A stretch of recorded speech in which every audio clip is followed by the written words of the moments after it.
Hi, Theater Squared. My name is Shannon Lee Weber. I am located in Chicago, Illinois. My pronouns are she, her, hers.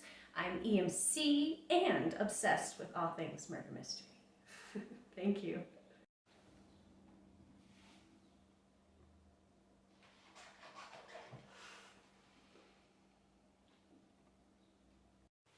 So, how would you murder me? Well, how do you want to be murdered? What are my choices? There are so many methods to choose from. Alphabetically, there's asphyxiation, blade, bullet, bludgeon. Blow to the head.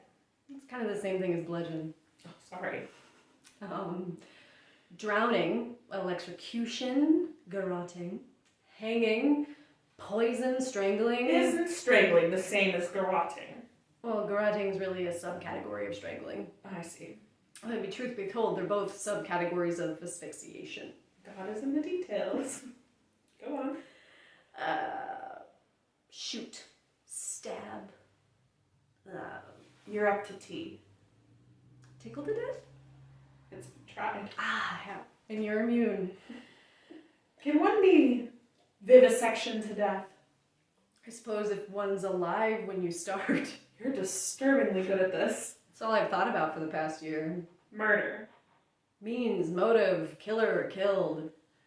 It would defeat me. Having to come up with the motive alone. I mean, how many motives are there really? 5. 5. For murder, yeah. I'll bet I can guess them. Go on. Money. Fear. Jealousy. Revenge. 5, you said? I did, yeah. I give up. Protecting someone you love. I hope it was all right, my stopping by. I know we said we'd meet at the theater, the 3 of us. No, this is better, seeing you without Tony. Why? There's something I wanted to tell you. When Tony let me know you were coming to London about your book, I knew I couldn't put it off any longer. Let's top this off then. After you went back to New York last year and wrote to me, I burned all your letters. All except one. You probably know the one I mean. I can probably guess. I carried it wherever I went. And then one weekend, Tony and I were going away, and we were at Victoria Station. The letter was in my handbag. But that day I set my bag down to pay for something. When I turned my back, it was gone. Did you get it back? We reported it, and a week later the bag showed up in the lost and found. But the letter wasn't in it. And a few days later, I got this. Am in possession of a letter belonging to you. If you wish it would return, place £5,000 in a package and leave it for John S. King, 23 Newport Street, SW7. In stunning block capital letters. Anyone could have written this. What did you do? Nothing. Did you not want it back?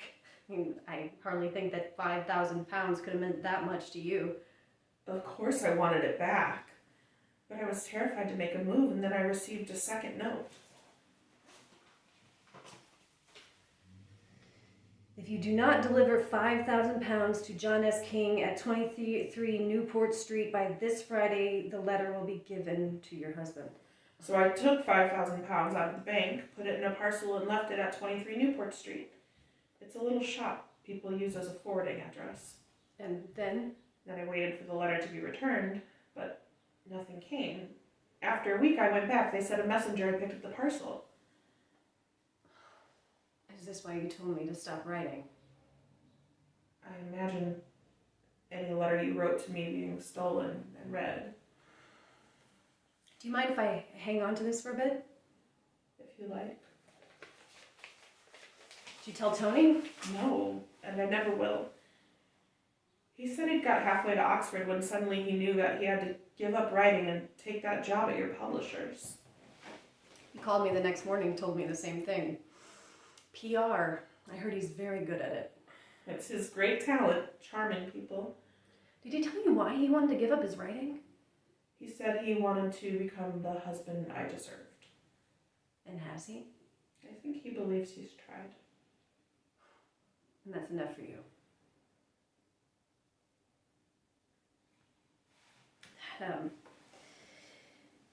That night, a year ago, I was standing in that closet called a flat, slicing button mushrooms for the spaghetti, thinking, I'm gonna make Margot tell Tony, have it out with him.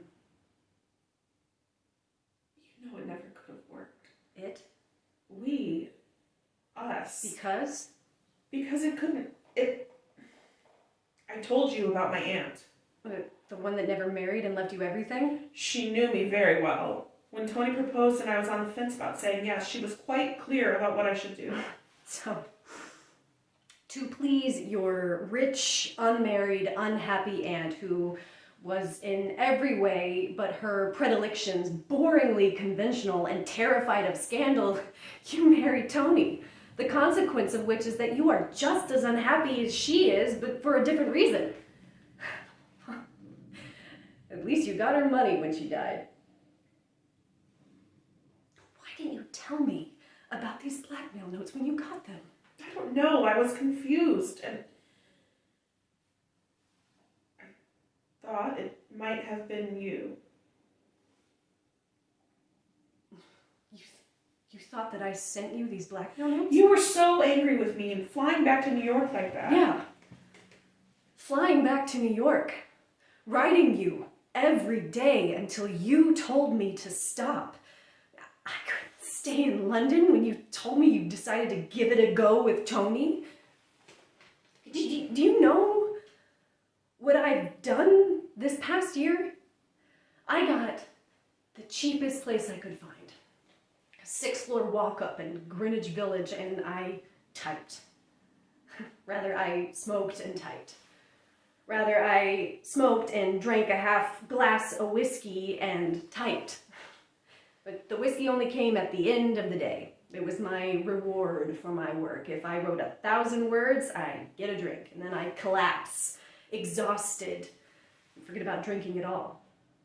You know, I figured if I don't finish this book, what was it all for? All the mess and the roiling passions. So I smoked and I typed and I finished it. That is how I filled my days. How'd you fill yours? I keep house. I volunteer at the museum. Which one? London has so many. The British Museum, and the National, and the Tate, and the Portrait Gallery. I'm part of a group that goes into the East End to see to women who don't have it as good as. I'm mad for the theater. Evenings and matinees, you'll always find me there. 6th row center, and I've taken up Indonesian cooking. I gave up smoking, and there's Tony. Does that fill your days? Not one bit.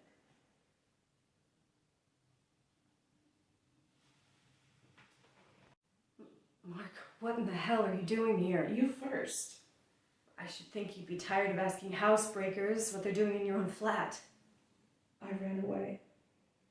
Does Tony know? Tony's getting me out of the country. We're driving to Portsmouth. He's gone for the car. He'll be back in a minute. My God. Who's with you? Mrs. Wendy's? I got away. You did, eh? Well, somebody will be given a very strong talking to, but never mind about that now. Aren't you going to arrest me? You will be doing us all, especially yourself, a great deal of good by keeping quiet and behaving as you're told. Here, let me help you. No. Tell me what's going on. Especially as this isn't the first time you've been here today. That's your color. The ice hasn't even melted yet. What were you doing? Trying to save your life. By having cocktails with my husband? By trying to blackmail him. Not that it worked. Told you it wouldn't. It was worth a shot.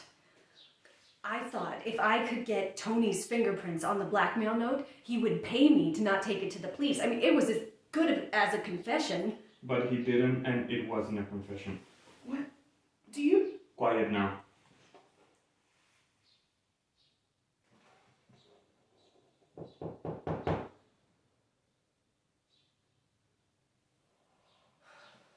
Who was that? That was your husband. Tony? But why couldn't he get in? He hasn't got his key. But he took his raincoat. He always keeps his key in the pocket. Why wouldn't you let me answer the door? What did he say when he left? He told me to keep out of sight, don't open the door, don't answer the phone. Then he thinks you're following his instructions. Now he's gone to the police station where he knows your handbag is waiting and in it your key. Howard here. If he wants his own key and raincoat, let him have. Tell him I've gone to Glasgow. Call me back when he leaves the station. Why do you think Tony's gone to the police station? Because he's realized he picked up the wrong coat with the wrong key. I don't understand. Mrs. Wendy's what I got to tell you may come as a shock. We strongly suspect that your husband plotted to murder you. How long have you suspected this? Miss Hadley came to me this morning with, what did you call it, a plot snag? It's the key. Call it my writerly obsession to tie up loose ends, but it always bothered me that no key was found on Lesgate's body. Not even a key to his flat. Most people carry around a key with them. So why didn't the police find a key on Lesgate? So I went to see the inspector. Miss Hadley seemed to be accusing Scotland Yard of doing a poor job. But first I had to gain access to the flat, so I went to the station, got your handbag and lifted the key. Stole it. Then I waited until Mr. Wendy's had gone out this morning and tried to get in. Tried? I never got in. The key I'd stolen from your handbag didn't fit the lock. Why has Tony changed the locks? No. It wasn't your key. Where's my key then? Took me just a half hour to find it. It's under the 5th stair carpet in the entryway. Wendy's told Lesgate that he would leave your key under the stair carpet and to return it to the same place when he left. He unlocked the front door and then returned the key before he came in. And it's been out there in the hall ever since? It's still there. So the key Tony took out of Lesgate's pocket and put in my handbag was... Lesgate's own key. We took the key that was in your handbag to Mrs. Van Dorn's this morning. It opens the door to Lesgate's own flat. Quiet now, he's returned. What if you're lying? What? What if everything you've been saying is just to keep me here until more police come and arrest me? There aren't more police coming to arrest you. You said you've got men up top, men in the streets. Maybe this is all just another lie. Margot, This is for Wendy's. Christ's sake! Shh! Margot, What are you doing? please! Do you want me to hang? Tony's driving me to Portsmouth. We'll never make it to Portsmouth. He's probably planning to run a traffic light so a constable has to pull over the car, or a traffic accident where the driver lives and the passenger doesn't. No, Tony doesn't think that way. You're the one who thinks that way. That gotta open the door. Margot? Margot! Margot, don't. Margot, open the door! Why should I trust you? You know why.